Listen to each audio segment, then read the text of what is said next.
Welcome to another video. Thank you to my new subscribers and those of you who have sent me messages about my content. I very much appreciate it. If you're not subscribed yet and you're watching this, please consider subscribing. I'd really appreciate it. Also like the video and of course drop me a comment if you feel like. And also make sure you share it. I'm trying to grow this platform as much as possible. Today, this show, I will not do much talking, but I need you to pay attention to the political doublespeak.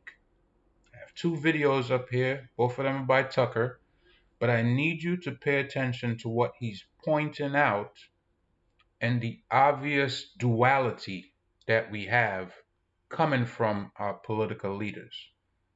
Okay, we are dealing with some very tough times right now, and it looks like the things that are most pressing are not the things that are being addressed. So, of course, as I said, pay attention. Let's go.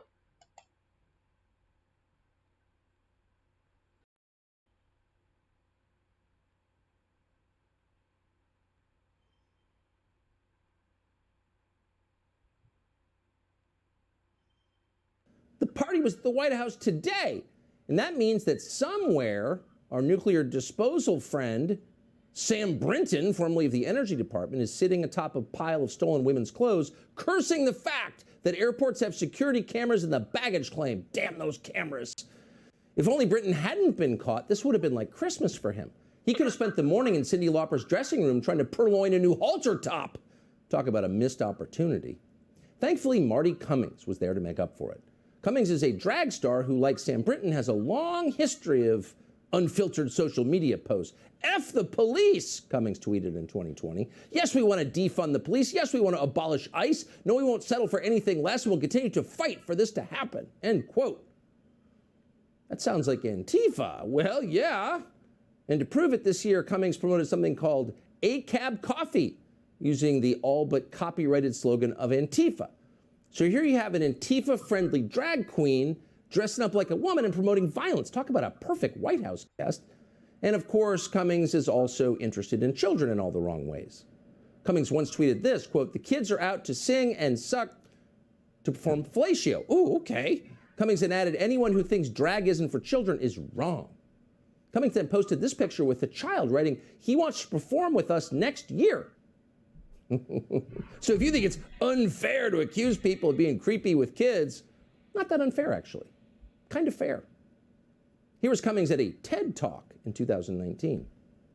I learned how the power of a 20-second video can change your life, how a 20-second clip can change your entire worldview. Take a look.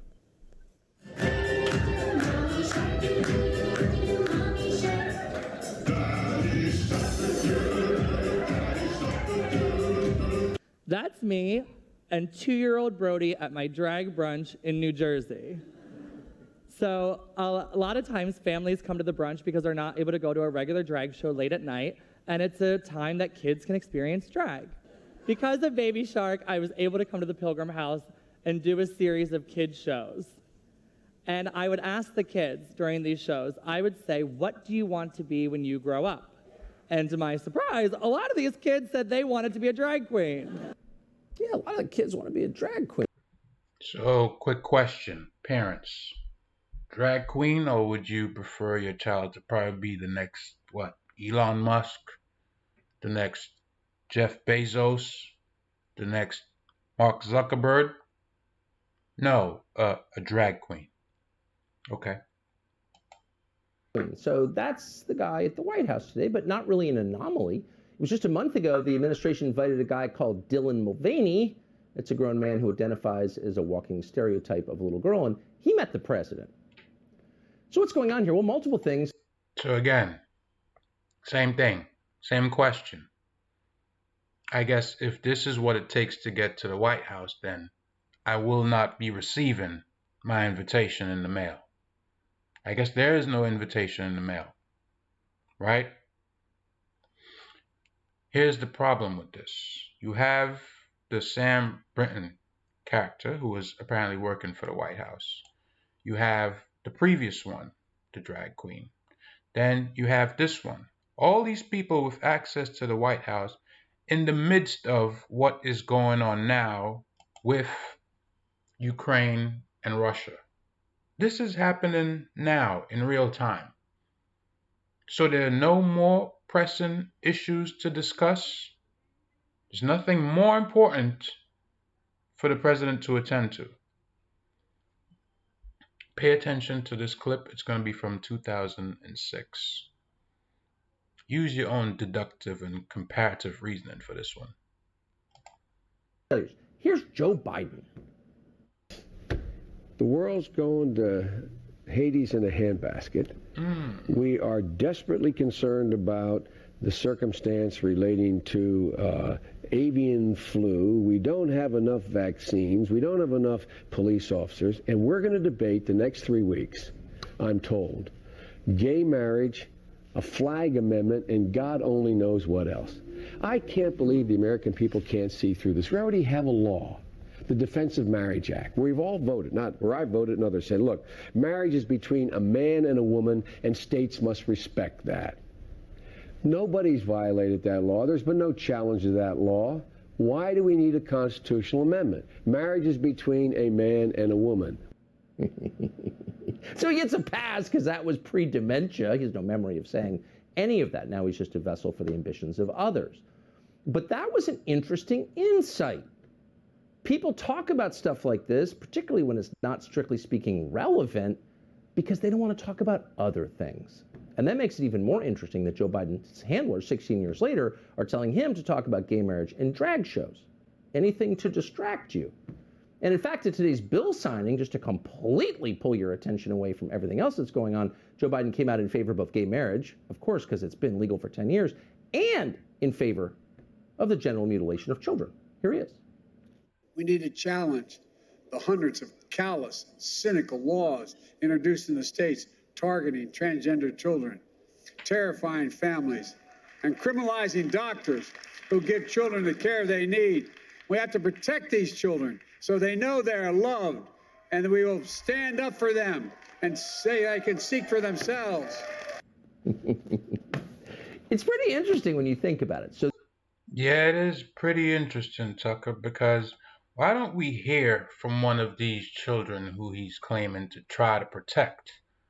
Let's hear what this child has to say about their experience. And this is just one of many.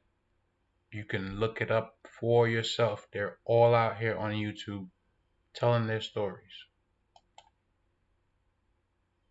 hospitals that abuse children, that mutilate their genitals in the name of trans ideology, are finally, blessedly being shut down. Vanderbilt, for example, closed its youth gender clinic after the Daily Wire exposed them.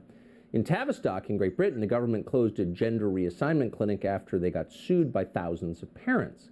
So litigation stops mutilation, and these kinds of closures are about to become more common. Our friend Harmeet Dillon is now representing a young woman called Chloe Cole, a biological woman who was told she could become a man surgically.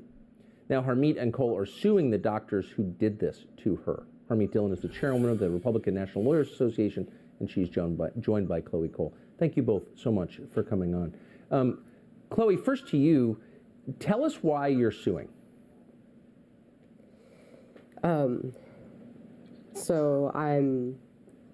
It's a medical malpractice case. I want to hold the adults who put me in harm's way accountable because, I mean, what happened to me is horrible, but it's also, it didn't only happen to me. That's the worst part. It's happening to children all over the U.S., all over the West, and it's spreading all over the world. And Yes. I want to be able to create a precedent for other people who have been in my situation to find justice themselves.